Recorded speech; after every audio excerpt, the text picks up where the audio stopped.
रिनक सुदुङलखा कोप्ची निवासी। आज म तपाईहरूलाई कथाकार शिवकुमार राईज्यूले लेख्नुभएको चर्चित कथा माछाको मोलको वाचन गर्न लागिरहेछु।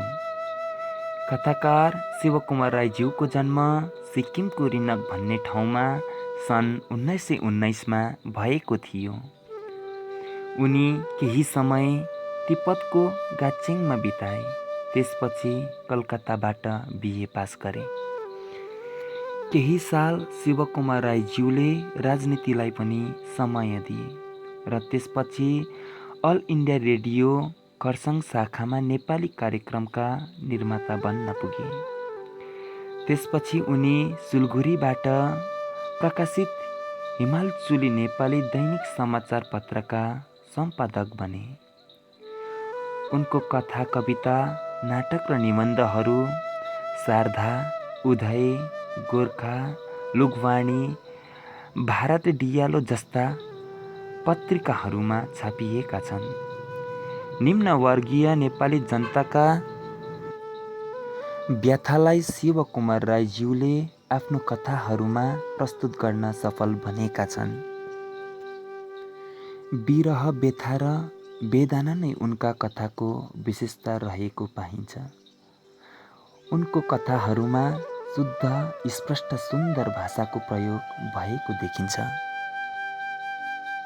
उनलाई कहरे कथा सङ्ग्रहको निमित्त दिल्लीको साहित्य अकादमिक पुरस्कारले सन् 1978मा पुरस्कृत गर्यो। उनी रत्नश्री पुरस्कार, आकाशवाणी नाट्य पुरस्कार, दियालु पुरस्कार र अगमसिंहगिरी स्मृति पुरस्कार आदि सम्मान र पुरस्कारले विभूषित भएका कथाकार नेपाली साहित्यको निम्ति एक अनमोल रत्न हुन्।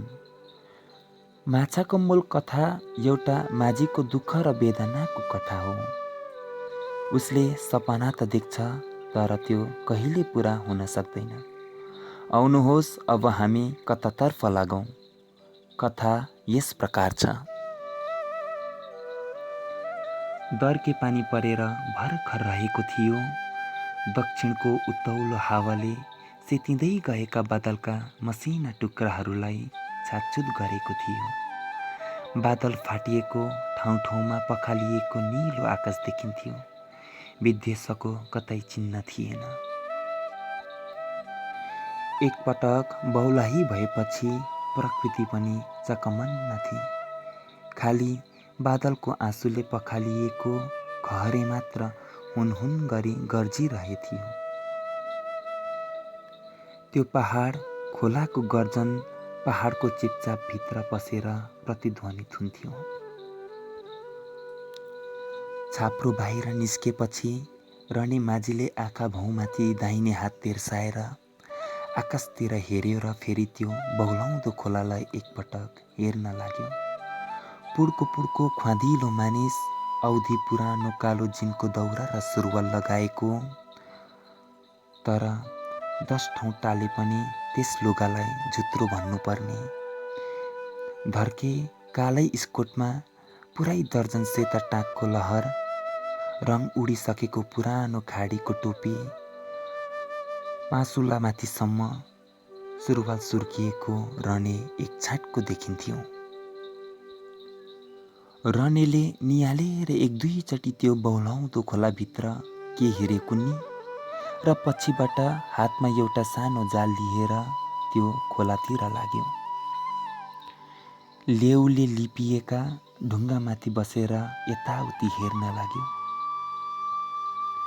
घरुवा जस्ताको त्यस्तै रहेछ, तर तल दोभानको दुवाली भने बाढीले बगाएर लगेछ।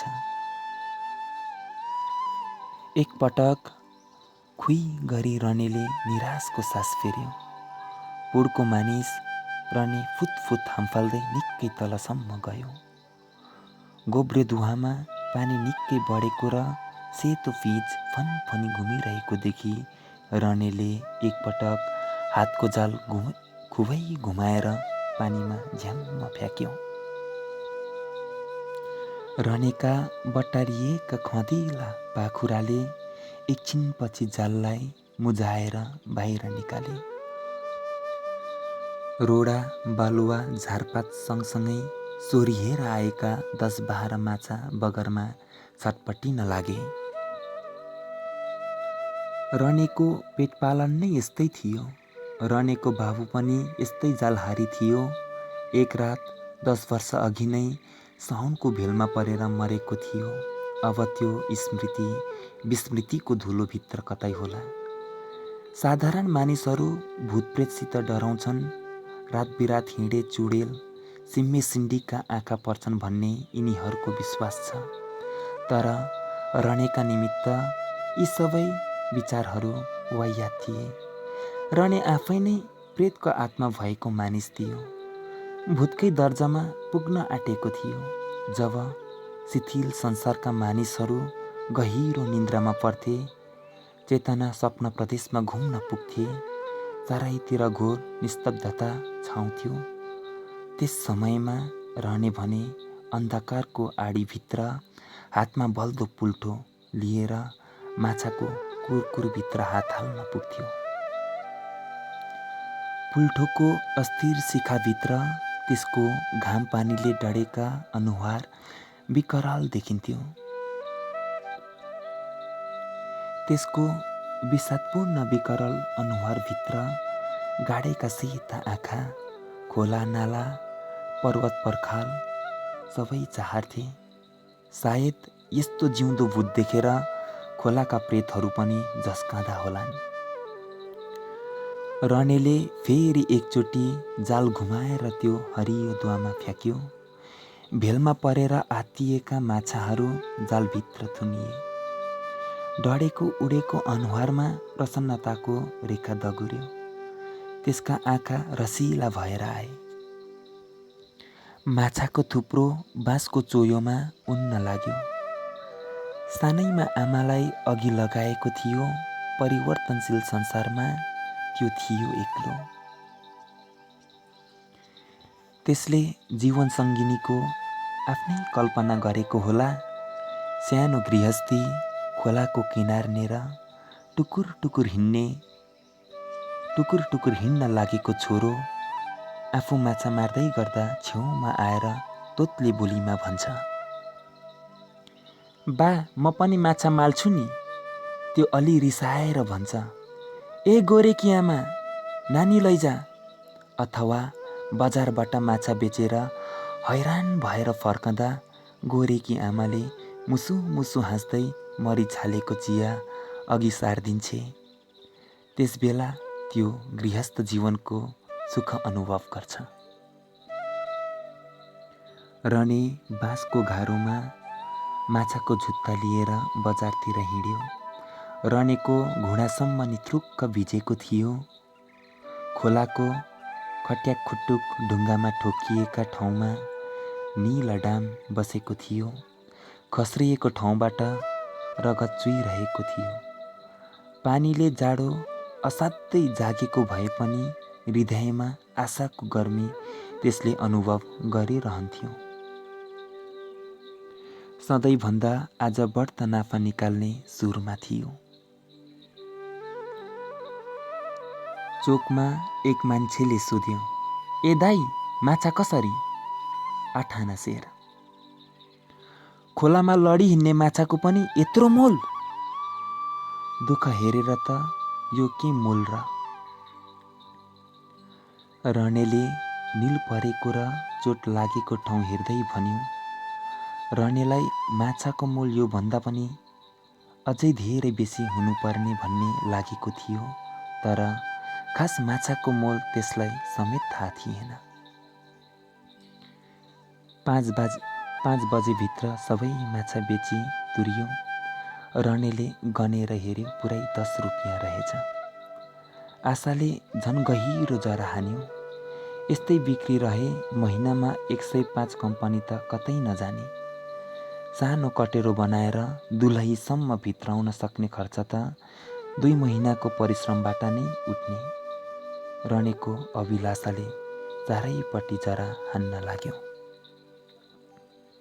रने यस्तै के सम्झिँदै जाँदै थियो।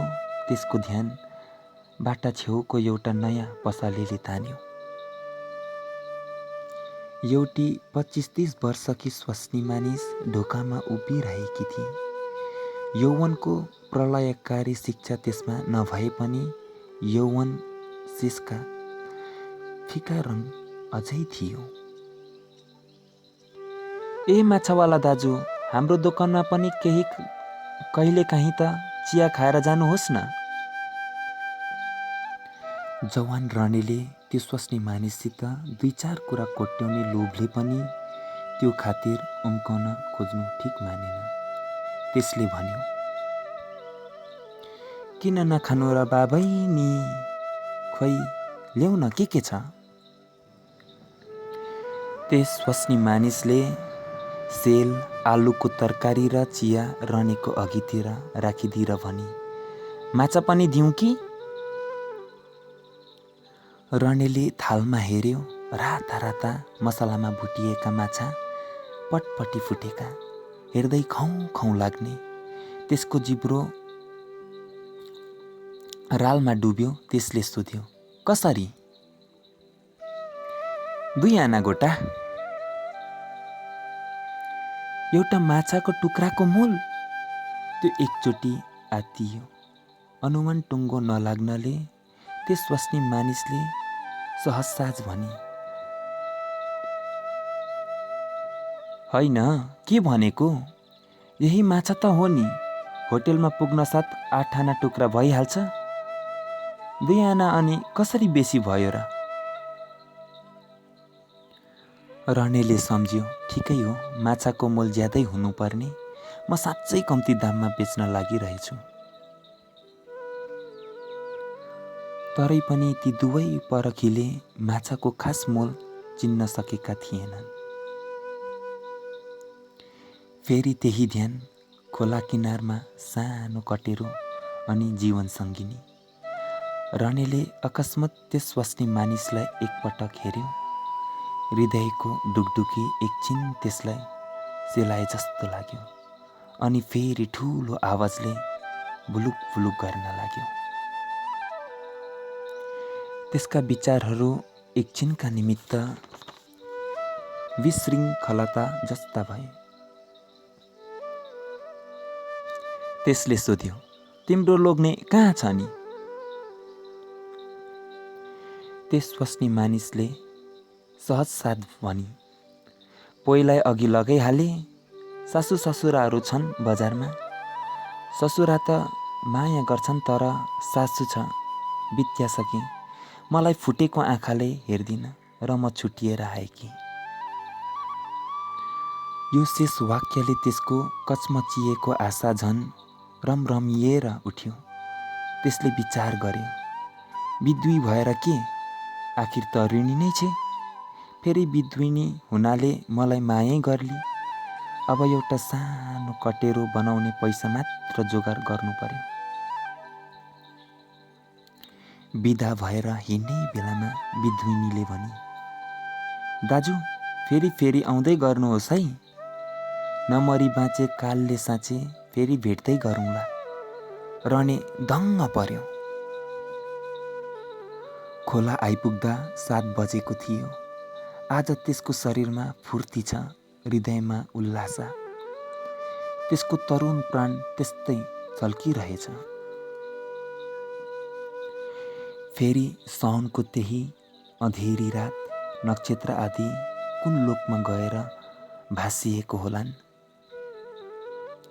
आकाश मेघाच्छन्न छ। बादलको रुन्चे अनुहारबाट आँसु खस्ला खस्ला जस्तो छ। मेघले भीमनाद गर्यो। त्यो आवाज चारैतिरका पर्वत श्रृङ्खलामा ठोकिएर प्रतिध्वनित भयो। खोला हरहर ध्वनिसित बगेको बगै छ। रानी बल्दो पुल्ठो लिएर खोलातिर लाग्यो। फेरि मेघ गर्ज्यो। कहिल्यै नडराउने रानी पनि एकचोटि झसङ्ग भयो। बिजुलीको झिलिक्कमा त्यसले अघिको मृत पिताको स्मृत अनुहार सम्झ्यो। तर त्यसलाई त्यो खाली स्मृतिको सल लाग्यो। खोला नपस भने झैँ गरी मेघ गर्जिरहेथ्यो, तर त्यो किन सुन्थ्यो? आजभन्दा दोबर पैसा कमाउला र मनले हाकेको ताकेको कुरा पुर्याउला भन्ने एकमात्र अठोट विचार थियो। फेरि रणेले गोब्रेधुवामा गएर जाल झम्म फ्याँक्यो। पुल्ठोको उज्यालोले माछाहरू लाटिएका थिए। 25-30 कत्ले असला बुदुना जालमा परे। आज रने कुरकुरमा हात हाल्छ। यहाँ पनि माछा नै छन्। घरुवा चारैतिरका डडियाहरू निकाल्यो। त्यहाँ पनि माछा लचेप्रै छन्। रनेलाई न भोक छ न त निद। त्यसको आशामा पखेटा लागेको थियो। त्यसलाई शारीरिक परिश्रमको वास्ता नै थिएन। पश्चिम दिशामा कालो मेघ उठ्यो। पहाडको टाकुरा माथिबाट ठुलो स्वरले हुनहुनाएर भेल उर्लिएर आयो। त्यही भेल सँगसँगै यमराज पनि हल्लिँदै आउँदैछ भन्ने रनेलाई के थाहा? ढुङ्गाको पर्खालमाथि बाढी आएको आवाज सुनेर रने बगरका माछा जम्मा गर्न लागेको के थियो? भेलको पुच्छारले सोहोरेर लग्यो। रनेलाई आफूले यस्तो परिश्रम गरेर पक्रेको माछा बगेर जाँदा साह्रै दुःख लाग्यो। तर माछासँगै आफै पनि सोरिरहेको त्यसलाई थाहै भएन। भेलमा बग्दै गएको मुखबाट निस्क्यो, यत्रो माछाको मोल। पुरा वाक्य शेष नभई त्यो पानीभित्र पुरियो। सब शेष भए। रनेका आशा, अभिलाषा, आकांक्षाको जन्म त्यही गोब्रेधुवामा भएथ्यो। मरण पनि त्यही स्थानमा भयो। त्यसपछि चारैतिर फेरि गम्भीर सुनसान भयो। रनेको जाल बालुवाभित्र आधी नै पुरिएको थियो। खाली पुल्ठोको शेष शिखाले रनेको प्रतीक्षा गरे जस्तो पलक पिलिक गरिरहेको थियो। पहाडको चेपबाट चिसो बतास सुई सुइती बहिरहेको थियो। खोलाको अनन्त खङ्गित पहाडको कुना कुनासम्म फैलिएको थियो। फेरि प्रकृतिको नियममा विशृङ्खलता थिएन। माछाको मोल समाप्त। धन्यवाद।